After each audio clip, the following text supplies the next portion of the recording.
겸손한 자는 먹고 배부를 것이며 여호와를 찾는 자는 그를 찬송할 것이라. 너의 마음은 영원히 살지어다. 땅의 모든 끝이 여호와를 기억하고 돌아오며 모든 나라의 모든 족속이 주의 앞에 예배하리이다. 아멘. 다 자리에 일어나셔서 사도신경으로 신앙을 고백하겠습니다. 전능하사 천지를 만드신 하나님 아버지를 내가 믿사오며 그의 아들 우리 주 예수 그리스도를 믿사오니 이는 성령으로 잉태하사 동정녀 마리아에게 나시고 본디오 빌라도에게 고난을 받으사 십자가에 못 박혀 죽으시고 장사한 지 사흘 만에 죽은 자 가운데서 다시 살아나시며 하늘에 오르사 전능하신 하나님 우편에 앉아 계셨다가 저리로서 산 자와 죽은 자를 심판하러 오시리라. 성령을 믿사오며 거룩한 공예와 성도가 서로 교통하는 것과 죄를 사하여 주시는 것과 몸이 다시 사는 것과 영원히 사는 것을 믿사옵나이다. 아멘. 찬송가 28장으로 하나님을 찬양하겠습니다.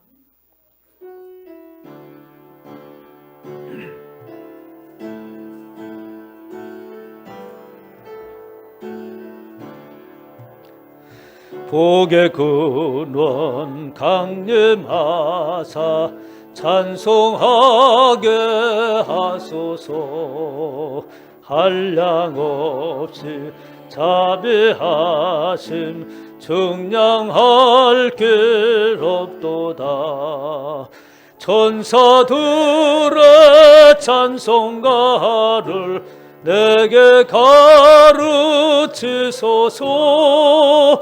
구속하신 그 사랑을 항상 찬송합니다. 주의 크신 도움받아 이때까지 왔으니 이와 같이 전국에도 이르기를 바라네. 하나님의 품을 떠나 죄에 빠진 우리를 예수 구원하시려고 보혈 흘려 주셨네. 주의 귀한 은혜 받고 일생 빚진 자되네. 주의 은혜 사슬 내사 나를 좋게 매소서. 우리 마음은 연약하여 범죄하기 쉬우니 하나님이 받으시고 천국에 넣으시소서.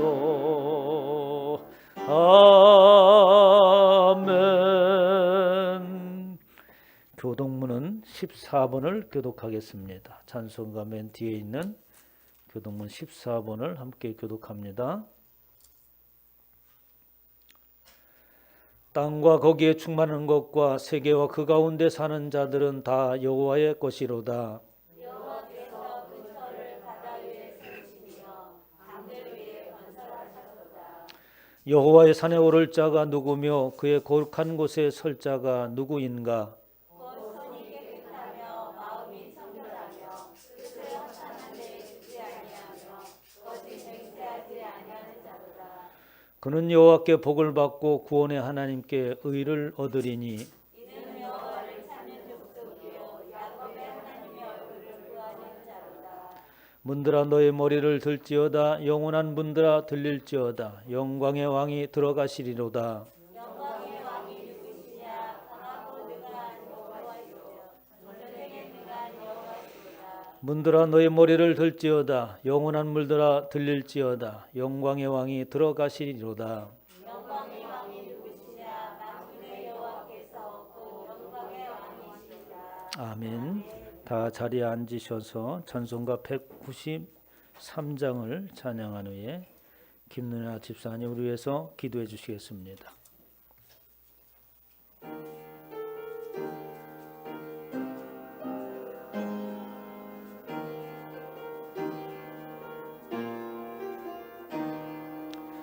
성령의 봄바람 불어오니 믿음의 새싹이 흠터오고 성령의 단비로 흡족하니 메마른 영혼을 적셔주네.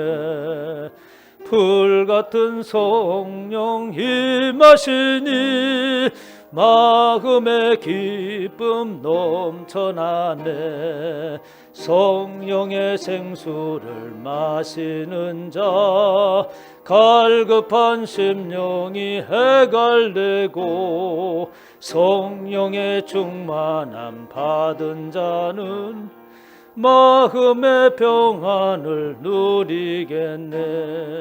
성령의 감동 받은 자는 주님의 사랑 깨닫겠네.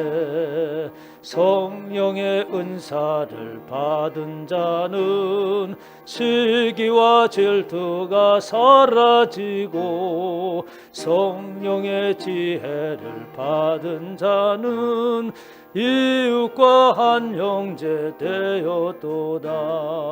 성령의 권능 받은 자는 사랑의 복음 전파하세. 기도하겠습니다. 기도하시겠습니다.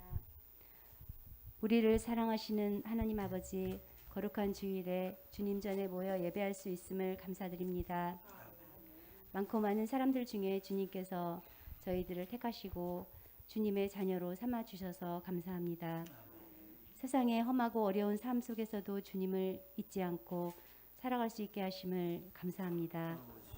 오늘 이 자리에 참석지 못한 모든 성도들 주님의 부르심에 기쁨으로 답하여 주님께 예배드릴 수 있는 날이 오기를 기도합니다. 어려운 상황에서도 이 모든 것이 주님의 기쁜 뜻임을 믿고 슬기롭게 극복할 수 있는 주의 자녀들이 될 수 있도록 도와주시옵소서. 아멘. 이 어려움과 함께 저희들의 믿음도 성장할 수 있게 하시고 믿지 않는 사람들에게 주님의 사랑을 전하는 자녀들이 될 수 있게 하시옵소서. 아멘. 또 두 가정을 전도할 수 있는 우리 성도들이 될 수 있게 하여 주시옵시고 믿음이 날로 성장할 수 있는 저희들이 될 수 있도록 주님 지켜주시옵소서. 오늘 말씀을 선포하실 목사님을 지켜주시고 그 말씀이 저희들의 피와 살이 되어 주님의 말씀으로 방패 삼아 세상의 어려움을 극복할 수 있게 하시옵시고 그 말씀을 실천하고 믿지 않는 사람에게도 전할 수 있는 주님의 자녀가 되기를 기도합니다. 아멘. 이 모든 말씀 예수님의 이름으로 기도합니다. 아멘.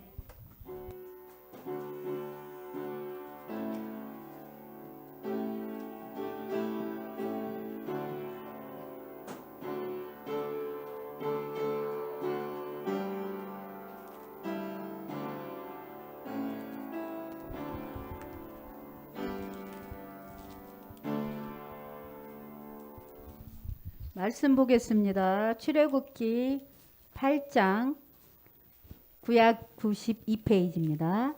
출애굽기 8장 20절부터 24절까지 같이 동독하겠습니다. 출애굽기 8장 20절부터 24절까지입니다. 같이 공독하겠습니다. 여호와께서 모세에게 이르시되 아침에 일찍이 일어나 바로 앞에 서라. 그가 물 있는 곳으로 나아오리니 그에게 이르기를 여호와께서 이와 같이 말씀하시기를 내 백성을 보내라. 그러면 그들이 나를 섬길 것이니라. 내가 만일 내 백성을 보내지 아니하면 내가 너와 내 신하와 내 백성과 내 집들의 파리떼를 보내리니 애굽 사람의 집집에 파리떼가 가득할 것이며 그들이 사는 땅에도 그러하리라. 그날에 나는 내 백성이 거주하는 곧센 땅을 구별하여 그곳에는 파리가 없게 하리니 이로 말미암아 이 땅에서 내가 여호와인 줄을 내가 알게 될 것이라. 내가 내 백성과 내 백성 사이를 구별하리니 이 표징이 있으리라 하셨다 하라 하시고 여호와께서 그와 같이 하시니 무수한 파리가 바로의 궁과 그의 신하의 집과 애굽 온 땅에 이르니 다리로 말미암아 그 땅이 황폐하였더라. 아멘. 많은 은혜 받으시기 바랍니다.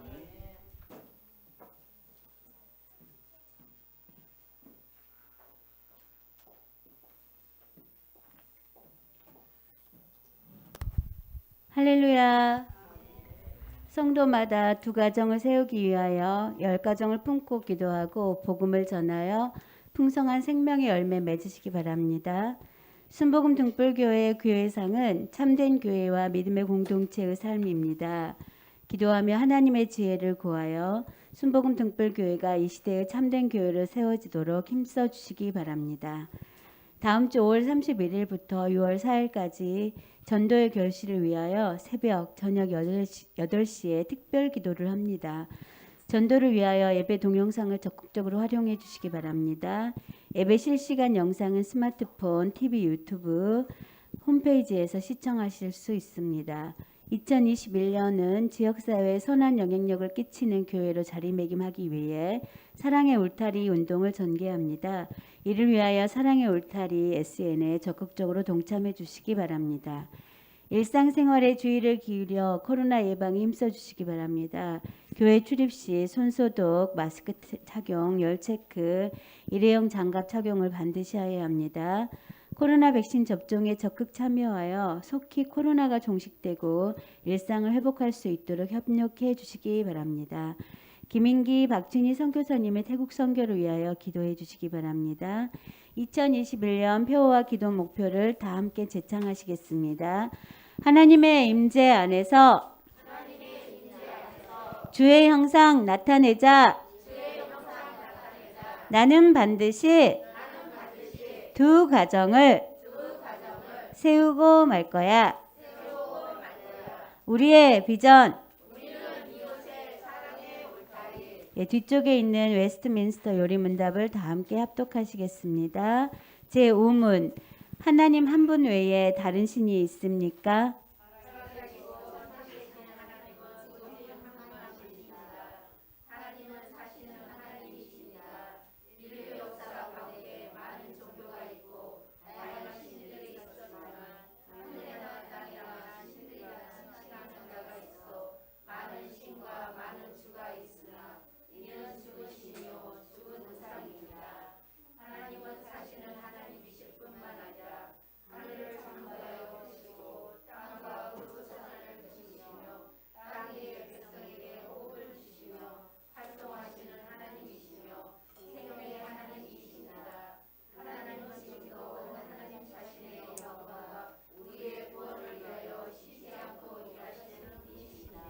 아멘.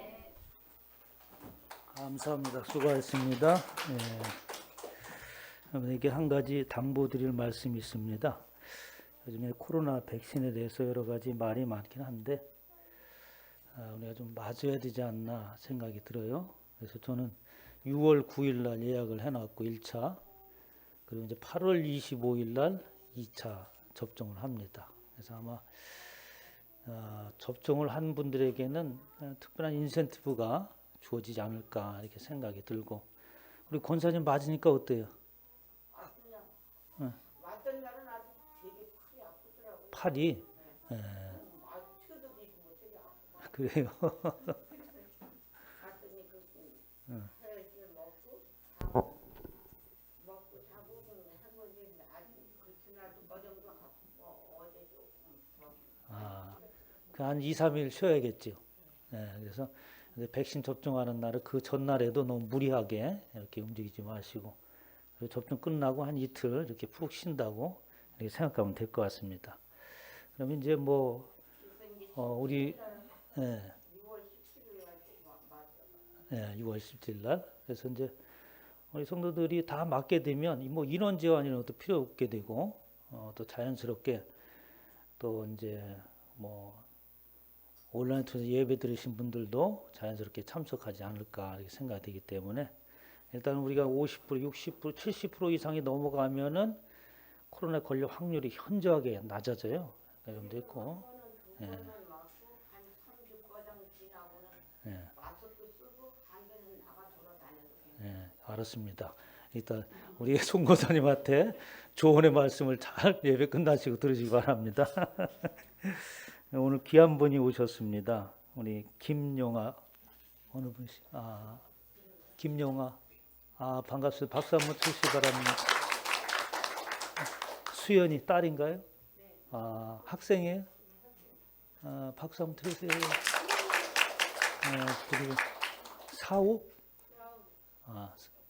네, 감사합니다. 한 가족이 이렇게 다 오셨네. 그래도, 우리 김영아 형제님은 교회 다닌 적이 있나요? 교회 다니신 적이 있어요? 우리 수연이 딸은 교회 다 다녔었어요? 다행입니다. 그래서 교회 처음 나오시는 분이 있으면 참 어려움이 많이 있죠. 그리고 또 분위기도 그렇고 할 텐데 그래도 교회 좀 다녀봤다니까 다행스럽습니다. 우리 두 분을 위해서, 세 분을 위해서 잠깐 기도하겠습니다. 하나님, 주님께서 사랑하는 김영아 형제, 또 김수연 귀한 딸, 또 사옥, 하나님께서 사랑하는 귀한 자매를 주님의 몸된 전에 부르셨습니다. 주님 품 안에 안기는 평안이 있게 하시고 저들이 인생을 살아갈 때에 우리 하나님께서 동행하여 주시고 어려움 있지 않게 하시며 모든 일들이 형통케 하시고 저들의 마음의 소망을 이루는 은혜 역사가 있게 하여 주시옵소서. 하나님의 생명의 말씀이 가슴에 심겨질 수 있도록 마음의 문을 활짝 여시고 또 그 생명의 말씀이 저들의 삶 가운데 운행하여 주시어서 축복의 통로로 쓰임받는 은혜 역사가 있게 하여 주시옵소서. 감사드리며 우리 주 예수의 이름으로 기도하옵나이다. 아멘. 우리 하나님의 말씀을 듣기 전에 특별 찬양했습니다. 이번에는 아주 특별한 순서가 되겠는데 찬양하실 분 앞으로 나오세요.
좋아하세요? 앵콜이.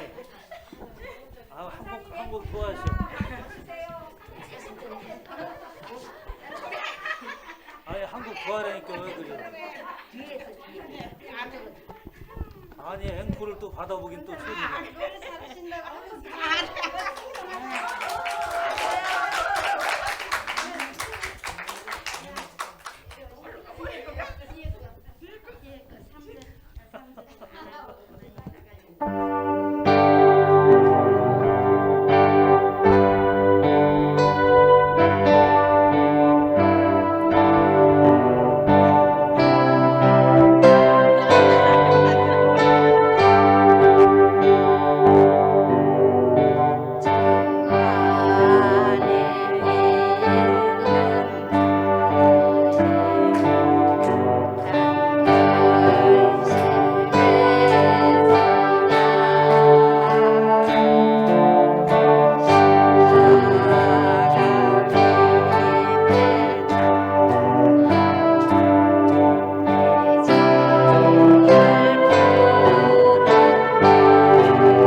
예배 시간에 앵콜 받아보긴 처음입니다.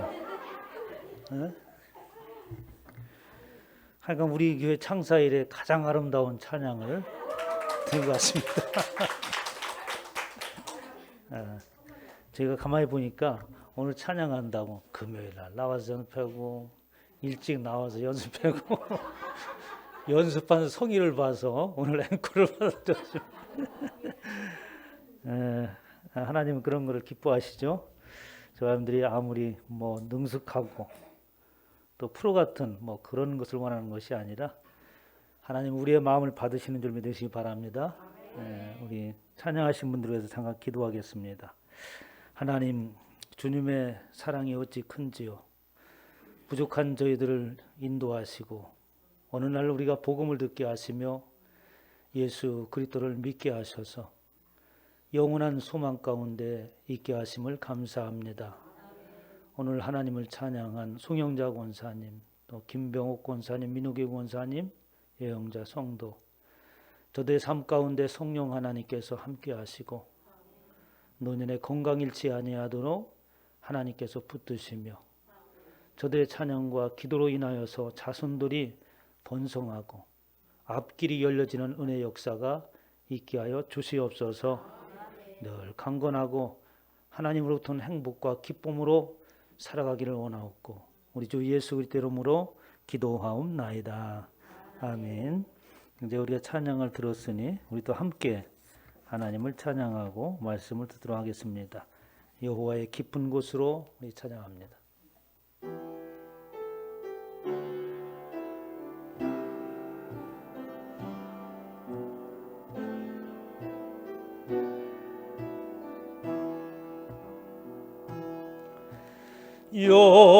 여호와의 깊은 곳으로 나아갑니다.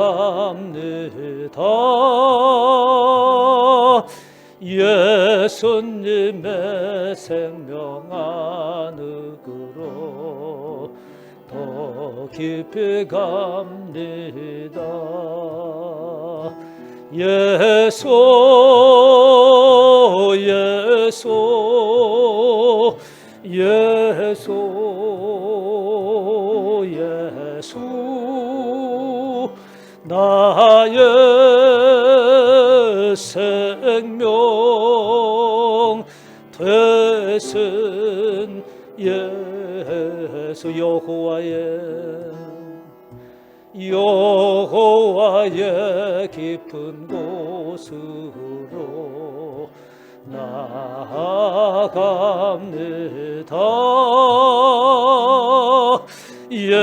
예수님의 생명 안으로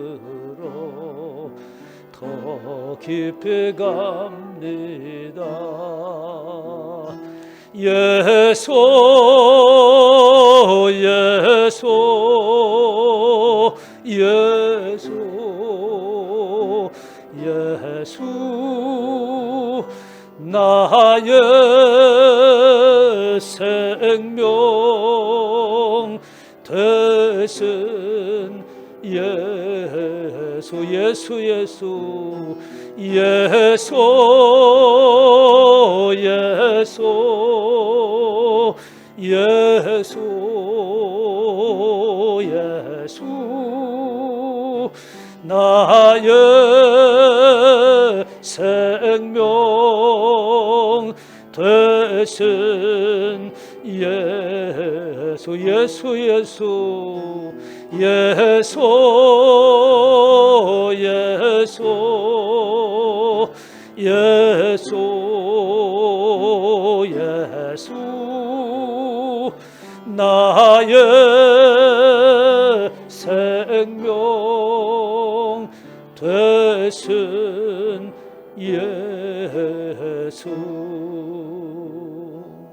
이 시간에 하나님의 말씀으로 우리 주 예수 그리스도 앞에 가까이 나가기를 원합니다. 성령 하나님께서 우리를 이끄시고 주님과 동행하는 삶이 있게 하여 주시옵소서. 이 시간에도 부족한 종을 세워싸우니 성령 하나님 붙드시고 하나님의 생명의 말씀만이 선포되어지게 하옵소서.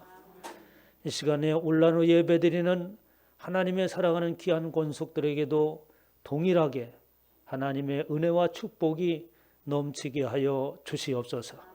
감사드리며 우리 주 예수 이름으로 기도하옵나이다. 아멘. 할렐루야. 이 시간에 하나님께서 저와 여러분에게 주시는 말씀은 출애굽기 8장 20절로 24절 말씀으로 내 백성과 내 백성 사이를 구별하리라 라는 제목으로 하나님의 말씀을 선포하도록 하겠습니다. 우리 제목을 큰 소리로 한번 같이 읽어봅니다. 시작. 내 백성과 내 백성 사이를 구별하리라. 지난 시간에는 하나님께서 이제 내가 바로에게 하는 일을 보리라, 이렇게 하나님께서 말씀해 주셨어요. 성경의 가장 큰 사건을 두 개를 말한다고 한다면 구약에선 출애굽이라고 하는 것을 말할 수 있습니다. 또 하나의 사건, 신약에 와서 예수님께서 탄생하신 사건인 것이죠. 그래서 출애굽이라고 하는 것은 애굽에서 이스라엘 백성들이 430년 동안 있다가 그 애굽에서 하나님의 백성이요 또 하나님의 군사라고 칭하는 약 200만이나 되는 이스라엘 사람들이 애굽에서 나오는 것을 출애굽이라고 이렇게 얘기합니다. 이제 출애굽을 하나님께서 이제 하시면서 모세를 하나님께서 부르시죠. 여러분들이 잘 알고 있지 않습니까? 모세가 바알궁에서 40년 동안 아주 당시에 가장 강대국이었던 애굽, 그리고 문명의 중심이었던 문화의 중심이 된 그 애굽에서 교육을 받고 또 어쩌면 차기의 대권이 될 수 있는 그런 위치에 있다가 그만 자기의 백성이 누군가를 알게 되고 그리고 이스라엘 백성들이 탄압을 받는 모습을 보고 그들을 구원하려고 자신이 가지고 있는 지혜와 힘을 이용해서 자기 동족을 구원하려고 했습니다. 그러다가 살인을 저지르게 되고 그리고 광야로 도망을 나오게 됩니다. 광야 생활 40년이 되었을 때 하나님께서 이제사 부르시죠. 그리고 너를 통하여서 애굽에 있는 이스라엘 백성들을 인도하내겠다고 하나님의 말씀을 듣습니다. 모세가 광야에서 40년 동안 있는 동안에 그가 전에 바르궁에서 40년 동안 있었던 지혜와 권세와 그리고 자기가 가지고 있던 지식이 아마도 다 잊어버리고 목동으로서 양을 치는 사람으로서 40년 동안 있었으니까 이제는 그에게 더 바랄 소망이 뭐가 있겠어요. 나이가 80이었다고 한다면 이미 기력이 쇠하고 그리고 이제 하나님이 부르실 날만을 기다리는, 당시에 평균 수명이 40세였다고 합니다. 그러니까 80이라고 하는 나이는 굉장히 장수한 거고 다른 사람 인생의 2배를 살은 자죠. 그때 하나님께서 모세를 부르십니다. 성경을 자세히 읽어보면 모세가 하나님, 나는 입술이 둔한 자입니다. 제가 무엇을 할 수 있습니까? 이런 얘기를 거듭해서 4번씩이나 하는 것을 볼 수 있습니다. 괜한 겸손한 얘기가 아니라 그도 그럴 만한 것이 광야에서 40년 동안 그리고 나이가 80이나 되었고 자기가 할 수 있는 것이라고는 단지 손에 들려져 있는 지팡이 하나, 그것밖에 없는 것이었죠. 그런 모세에게 이스라엘 백성들의 정체성과 그 모세의 정체성을 깨닫게 하십니다. 이스라엘 백성들은 애굽에서 나오기를 싫어했어요. 그곳에서 차라리 있는 것이 좋다라고 생각을 했죠. 출애굽에서도 역시 마찬가지입니다. 광야 생활하면서 조금만 어려움이 있으면 차라리 애굽에 돌아가는 것이 낫겠다. 왜 광야에서 이 고생을 하는가? 모세를 원망하며 하나님을 원망했습니다. 우리가 과거에 미국이라고 하는 나라를 꿈을 이루기 위해서 미국에 이민을 많이 갔잖아요. 지금은 드림 코리아라고 해서 한국에 많은 근로자들이 몰려옵니다.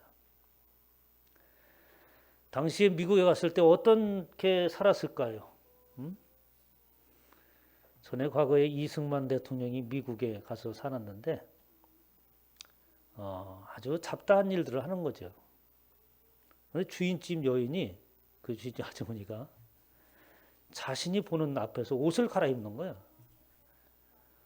그래서 저럴 수가 있나. 동양의 그런 어떤 문화로서는 도저히 이해할 수가 없죠. 옷을 갈아입는 거야. 나중에 보니까 왜 그러냐니까 이 동양 사람들 키도 자그마하고 까무잡잡한 그 사람을 이 주인집 여인은 사람으로 여기지 않았던 거예요. 여러분들이 뭐 그 집에 애완동물을 키우는데 강아지 앞에서 뭐 볼까봐 옷을 못 갈아입고 그러지 않잖아요. 그러니까 그렇게 이승만 대통령이 나중에 한 얘기가 나를 사람으로 보지 않았다라는 겁니다.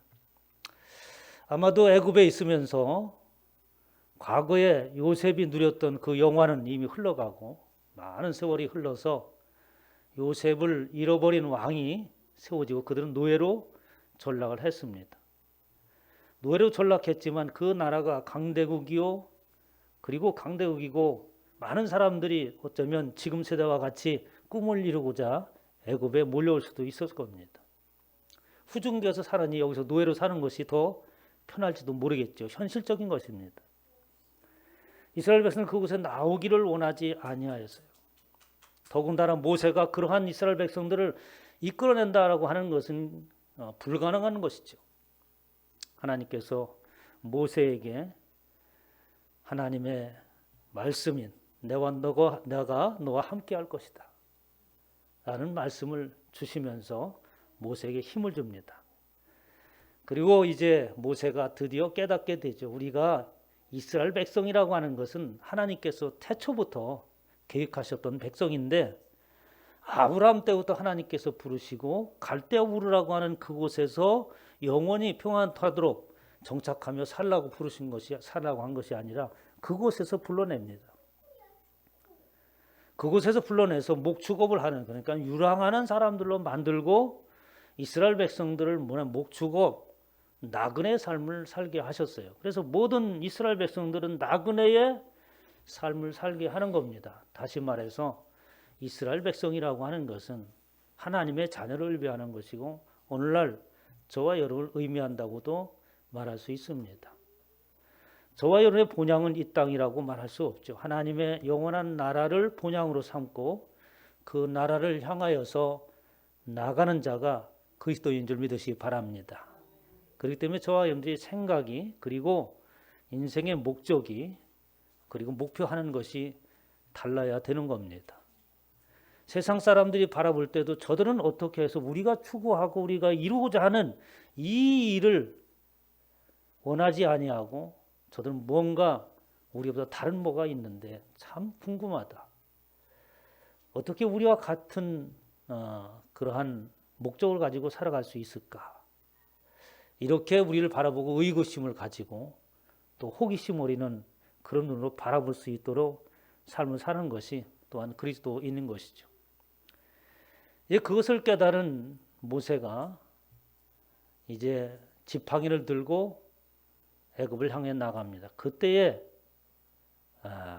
성경을 기록한 또 나레이터가 뭐라고 얘기했냐면 모세가 드디어 여호와의 지팡이를 잡았다라고 이렇게 설명합니다. 하나님의 말씀 의지하고 이제 그 말씀에 순종하면서 애굽에 가서 이스라엘 백성들을 인도하기로 했다고 하는 것이죠.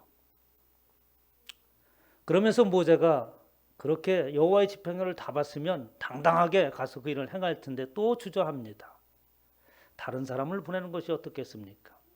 이런 이야기를 할 때에 하나님께서 이제 내가 바로에게 하는 일을 보리라 라고 하면서 하나님께서 이제 드디어 개입하시고 하나님의 일을 시작할 것을 모세에게 말씀하시는 거예요. 그래서 바로에게 하는 일을 보리라고 하는 것은, 바로라고 하는 것은 세상을 대표하는 사람이고 그 세상을 향해서 말하는 것이고 세상 권세자들에게 말하고 있는 것입니다.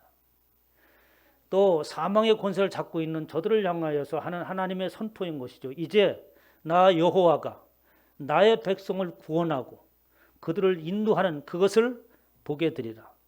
세상 주관자가 그리고 사망 권세를 잡은 저들이 나 여호와가 하는 그 일들을 보게 되리라 라고 이렇게 말씀을 하시면서 그 뒤에부터 애굽에 대한 열 재앙이 나오게 되죠. 그러면서 하나님께서 이스라엘 백성들에게 이제부터는 나 하나님은 이제는 엘샤다이라고 하는 전능한 하나님으로만 너희가 알았으나 이제는 전능한 하나님에서 끝나는 것이 아니라 나를 여호와라고 부르게 될 것이다 라고 이렇게 하나님께서 말씀을 하세요. 창조의 하나님, 전능하신 하나님이죠.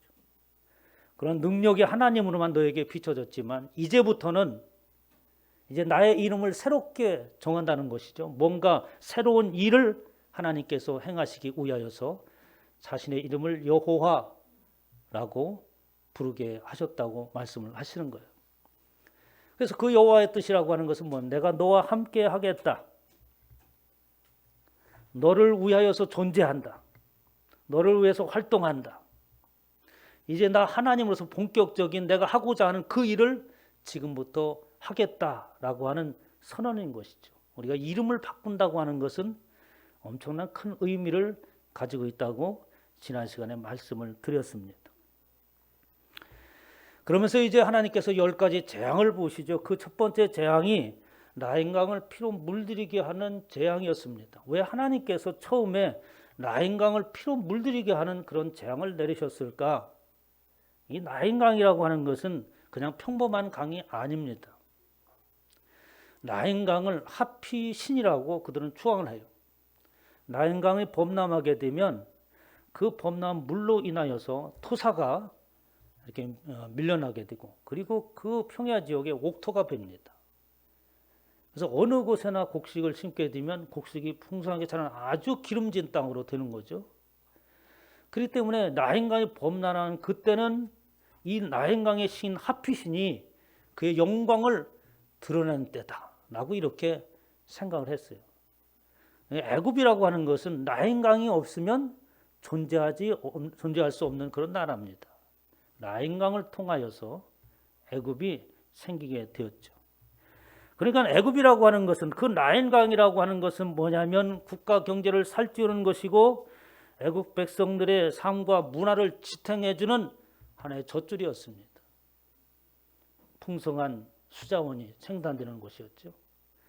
그것을 하나님께서 피로 물들게 함으로 인해서 이제 모든 물고기들이 그리고 그들이 신으로 창함받고 그들의 삶의 근본이 되어지는 그것을 하나님께서 흔드십니다. 애굽 사람들이 세상이 생각하고 있는 대로 우리의 삶의 근본은 저와 여러분의 삶의 터전이요 우리의 생각대로 우리가 뜻을 이루고 내가 가지고 있는 어떤 능력과 배경을 통하여서 내가 살아간다라고 이렇게 생각하는 것처럼 애굽 사람들은 나일강이 있음으로 해서 우리가 산다라고 생각하는 것을 하나님께서 흔들어 놓으시는 것입니다. 하나님의 주권에 의하여서 하나님의 공급하심에 의해서 사는 줄 믿으시기 바랍니다. 두 번째 재앙이 개구리 재앙이에요. 이 개구리 재앙이라고 하는 것도 개구리도 하나의 애굽 사람들이 섬기는 신이죠. 개구리가 알을 많이 낳습니다. 여러분 개구리 알 낳는 거 봤나요? 저 시골에 살아서 개구리 알 낳는 것을 봤는데 정말 많이 낳습니다. 그래서 손에 건져서 미끈미끈하고 갖고도 놀기도 하고 그리고 개구리 알이 깨어나면 올챙이가 얼마나 많은지 올챙이가 그 많은 숫자가 다 사는 건 아니잖아요. 그렇게 알을 많이 낳는 개구리가 신격화됩니다. 다산. 그러니까 과거에는 자녀를 많이 생산하면 그것이 곧 힘이었잖아요. 나라가 국민이 많으면 그것이 바로 힘이었습니다. 그리고 개구리가 그들의 신이었어요. 다산 신이었습니다. 그래서 개구리 얼굴을 한 여신상이 있었고 그 개구리 얼굴을 한 여신상이 애굽 사람들은 아이를 낳을 때에 산파를 돕고 순산할 수 있도록 도와준다라고 이렇게 믿었던 거죠. 그러니까 우리 인생의 출발이 생명이 어디에서부터 오느냐? 이 땅에 있는 피조 세계를 통하여서 우리의 마음의 소망이 다산하고 풍요로운 것을 원하는 것이지만 그러나 그것이 이 땅의 피조물을 통해서 오는 것이 아니라 모든 생명의 근원은 하나님께로부터 온다고 하는 것을 하나님께서 말씀하시는 거예요. 그들이 믿고 있던 것을 흔들어 버리는 것이죠. 이어서 이제 티끌의 재앙이 옵니다. 티끌이라고 하는 것은 히브리어로 아파르라고 하는 거예요. 그런데 이 아파르라고 하는 단어가 중요합니다. 왜냐하니까 그 단어가 바로 저와 여러분을 만든 소재이기 때문에 그래요. 그래서 아파르 하아다마, 그 아다마라고 하는 땅에 있는 그곳에서 티끌을 주어서 흙이라고 이렇게 번역했는데 원하는 티끌입니다. 하잘것없는 티끌을 주어서 저와 여러분들 빚이고 그 안에 생명을 불어넣으셨죠. 그런데 하나님께서 이 티끌을 뭘로 보내면 이로 변하게 합니다. 뭐 모기라기도 하고 하여튼 큰 해충인 거죠. 얼마나 그 사람을 괴롭히는지 이 모기같이 생겼는데 눈과 코로도 들어가기도 하고 뭐 아무리 두꺼운 옷을 입어도 뚫고 들어간다고 합니다.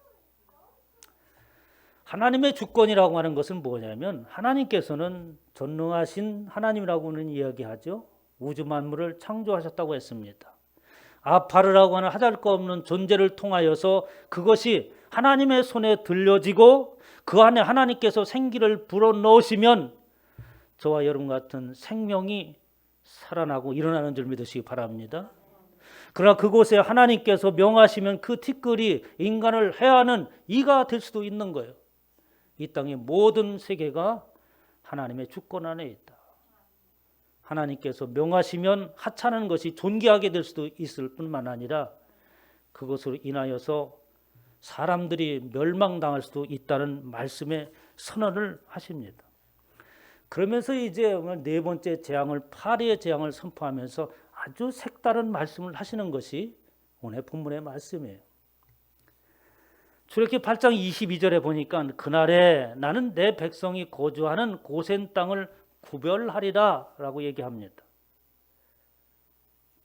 그래서 구별한다고 해서 팔라라고 이렇게 하는데 그곳에는 파르게 없게 하리니 아니 애굽이라고 하는 그 온 나라에 파리떼가 없는 것이 없이 창고라 했습니다. 그런데 하나님께서 고센이라고 하는 그 지역을 구별하겠다는 거예요. 그리고 그곳에는 파리떼가 없게 하겠다고 말씀하시는 것입니다. 그러면서 한 말씀 더 붙이시죠. 23절에 내가 내 백성과 내 백성 사이를 내 백성과 내 백성 사이를 구별하이니 내일 이 표징이 있으리라 하셨다. 하나님께서 말씀하시는 내 백성은 누구이고 하나님께 말씀하시는 내 백성은 누구겠어요? 물론 바로의 백성이요 애굽 나라의 백성을 지출하는 것이죠. 그러나 그곳에서 함께 섞여 있었던 이스라엘 백성들 하나님께서 구별해 낸다는 말씀이에요. 이제 파리의 쟁하로부터 고센 땅을 구별하는 것처럼 이렇게 하나님께서는 이스라엘 백성들을 구별해 낸다는 말씀입니다.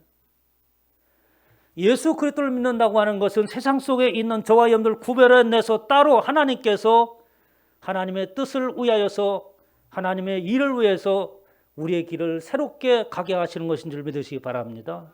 예수 그리스도를 믿는 것이 뭐냐? 도대체 그것이 뭐냐라고 말할 때 우리는 세상으로부터 따로 구별되어진 자다. 이렇게 말할 수가 있는 거죠. 하나님께서 구별하는 역사는 언제부터 계획하시고 언제부터 시작되었었느냐? 하나님께서 창세 이전부터 하나님이 계획하셨습니다. 창세기 1장 4절 5절에 보면 빛이 하나님 보시기에 좋았더라. 하나님께서 빛을 만드셨습니다. 그 빛을 만드시고 하나님이 뭐라고 감탄하셨어요. 좋았다, 토부, 아름답다. 뭘로 형용할 수 없다.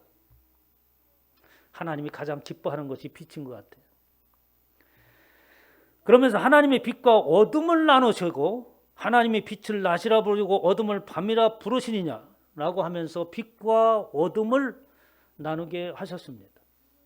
여러분 빛과 어둠을 나누고 그 뒤에 보니까 빛을 낮이라고 그러니까 밤낮을 하나님께서 구별하셨구나. 우리가 이렇게 물론 밤낮을 하나님께서 구별하셨습니다. 천체의 움직임을 통해서 그렇게 하신 것이죠. 그러나 그것은 상징적인 것은 뭐냐면 하나님의 자녀들, 빛의 자녀들을 하나님께서 따로 구별하신 것이고 어둠 가운데 있었던 빛의 자녀들을 구별해 남으로 인하여서 그 나머지가 어둠인 줄 믿으시기 바랍니다. 그러니까 우리는 세상에서 구별받는다. 다른 말로 말하면 어둠 가운데서 빛으로 나오는 것이 예수 그리스도를 믿는 자녀인 줄 믿으시기 바랍니다. 이렇게 하나님께서는 아담 이후로 모든 인생들이 타락하고 어둠이라고 하는 그곳에서 사망이라고 하는 그곳에서 사는 것을 하나님께서 아시고 하나님의 구원의 역사를 미리 계획하셨던 것이죠. 시편 139편 14절에 보면 다윗의 고백이 있습니다. 내가 주께 감사하오문 나를 지으심이 심히 기묘하심이라. 내가 하나님 앞에 감사한다. 근데 나를 지으신 것을 심히 나의 지으신 것을 심히 기묘하다. 인생이 이 태어나는 것이 너무나 신묘막직하고 기묘하구나. 다의 권찰이 애를 낳습니다만 보면 볼수록 신기하다고 그래요. 우리가 자녀를 다 키워봤기 때문에 알죠. 얼마나 신기합니까? 이게 사람 모습으로 이게 만들어지는 거예요. 어쩌면 점점 자라가면서 신비하게 나의 모습을 이렇게 똑 닮아가는지 모르겠어요. 그렇잖아요. 부모가 어떤 모습이냐에 따라서 자녀의 모습도 동일한 줄 믿으시기 바랍니다. 자녀를 잘 되라고 기도하고 원하기 이전에 저와 이제 바른 길을 먼저 걸어가야 되는 줄 믿으시기 바랍니다. 우리의 삶 가운데서 교육되어지는 것이지 말로 다 되는 게 아니에요. 우리의 삶의 모습이 그대로 자녀들에게 반영이 되는 거죠. 그 얘기를 하는 것인가? 나를 지으심이 심히 기묘하심이라 라는 그 단어가 팔라, 구별하신 뜻이에요. 그러니까 이 시편 기자는 내가 태어나고 내가 자라는 것이 너무 신비해 이런 순위 얘기가 아니라 나를 이렇게 다윗이 구별하여 주심이 정말 기묘합니다. 어떻게 내가 인생을 이렇게 살아오게 되었는지 하나님께서 구별하지 아니하면 나는 영원한 사망이라고 하는 구원받을 수 없는 존재였음을 하나님 고백합니다. 이런 말이에요. 왜냐하니까 훌륭한 그 다윗도 어떻습니까? 그의 삶 가운데 하나님을 불경스럽게 하나님이 가장 싫어하는 일들을 하나님의 말씀을 거역하는 일들을 행한 자였어요. 그럼에도 불구하고 그의 마음을 움직여서 하나님 앞에 회개하게 하고 하나님의 말씀을 청정하며 그리고 침상을 적시며 회개하고 하나님 앞에 나올 수 있는 나를 그렇게 만드신 하나님. 나의 인생을 바라봤을 때 손에 피가 가득하고 수많은 생명을 해왔던 나의 인생 도대체 내가 살아오는 것이 뭔가 하고 보니까 손에 피가 가득한 거였어요. 사람들은 훌륭한 사람이라고 이스라엘 사람들은 아주 성문이라고 얘기하지만 하나님이 너의 말씀하시기를 내 손에 피가 가득하다라고 말하고 있습니다. 다윗만 그렇습니까? 인생을 살아가는 저와 여러분의 손이 다 마찬가지입니다. 참 우리 사람들 가만히 보면 신기하잖아요. 요즘에 유행하는 게 전에 한참 전쟁 영화가 유행했어요. 요즘에는 무슨 영화가 좀 히트칩니까? 폭력 영화, 드라마 아주 히트치잖아요. 사람을 비참하게 죽이고 전쟁에서 그냥 어떻게 똑같은 사람인데 상대방은 사람으로 여겨지지 않는 거죠, 이게? 응? 똑같은 사람인데 어떻게 그 드라마 속에서 드라마이기 때문에라고 이렇게 생각해서 그런가요? 사실 우리의 삶의 현장이 그런 일들이 수두룩하지 않습니까? 나 외에는 생각하기에 따라서 사람을 사람으로 여기지 않고 보여지지 않는 세대 가운데 살아가고 있습니다. 내가 살기 위해서는 수단과 방법을 가리지 않죠. 나라와 나라의 관계 속에도 역시 마찬가지입니다. 요즘에 양심 선언하시는 분들이 계시는데 나는 도저히 총을 잡을 수 없다. 이런 분들이 있죠. 뭐 훌륭한 생각이라고 생각합니다. 저는 감히 그렇게 못할 것 같아요. 왜냐 하니까 저 적국이라고 하는 그 사람들도 사람이다. 내가 사람을 죽일 수 없다. 이러한 순수한 생각이라고 한다면 존중해 줄 만합니다. 그렇잖아요. 우리는 상대방 나라를 사람으로 여기지 않았습니다. 우리의 선조들이나 앞으로도 우리가 전쟁이 있다면 우리는 사람을 죽일 거예요. 우리 인생이라고 하는 것이 그래요. 죄라고 하는 그 바탕 속에서 살아가는 것입니다. 이것을 바라보니까 다윗이 고백하는 거예요. 나의 인생이 이런데 내가 예수 그리스도를 만나고 구원에 이르렀다니, 그리고 영원한 미래를 바라볼 수 있는 이 해안이 열렸어요. 다윗이 예수 그리스도께서 오시는 그날까지. 그러니까 나를 어떻게 구별하심이, 이렇게 하나님께서 나를 하나님의 자녀로 삼은 것은 내가, 저와 여러분이 어떤 특별한 능력을 갖췄거나 하나님 앞에 잘 보여서 그런 게 아닌 겁니다. 하나님 앞에 뭔가 특별한 거 보인 거 있나요? 우리 그래서 여기 앉아 있는 게 아닙니다. 단지 하나는 예수 그리스도를 믿으면 구원에 이른다고 하는 그 복음의 말씀이 어느 순간에 나도 모르게 들려진 거예요. 그게 하나님의 은혜지 않습니까? 그래서 이곳에 앉아 있는 것뿐입니다. 세상 사람들보다 타고나거나 도덕적으로 윤리적으로 탁월해서 이곳에 앉아 있는 것이 아니라는 말이에요. 하나님께서 구별하신 줄 믿으시기 바랍니다. 내가 은밀한 데서 지음을 받았고 내가 어찌할 수 없는 그러한 모든 것들을 하나님께서 살피시는 거죠. 우리가 숨을 데가 어디 있습니까? 땅의 깊은 곳에서 기이하게 지음을 받은 때에 나의 형체가 주 앞에 숨겨지지 못하였나이다. 내 형질이 이루어지기 전에 주의 눈이 보셨으며 나를 위하여 정한 날이 하루도 되기 전에 주의 책에 다 기록되어졌나이다. 하나님께서 저와 여러분을 구별하신 줄 믿으시기 바랍니다. 그러면서 하나님께서 이렇게 말씀하시는 거예요. 내가 고센 땅을 구별하고 이 땅에서 내가 여호와인 줄을 내가 알게 하리라. 지금 이 재앙이 개구리나 또 나일강이 피로 물들게 하고 이가 번창하게 하고 개구리가 번창하게 하는 이러한 재앙을 내린 것은 애굽 사람만이, 세상의 사람들만이 당하라고 내린 게 아닙니다. 우리는 코로나를 재앙이라고 여기죠. 인류 역사상 이런 재앙이 흔치 않습니다. 우리는 이 재앙을 어떻게 받아들여야 됩니까? 우리가 세상을 살아가는 모습들을 돌아보는 때가 되어야 되는 줄 믿으시기 바랍니다.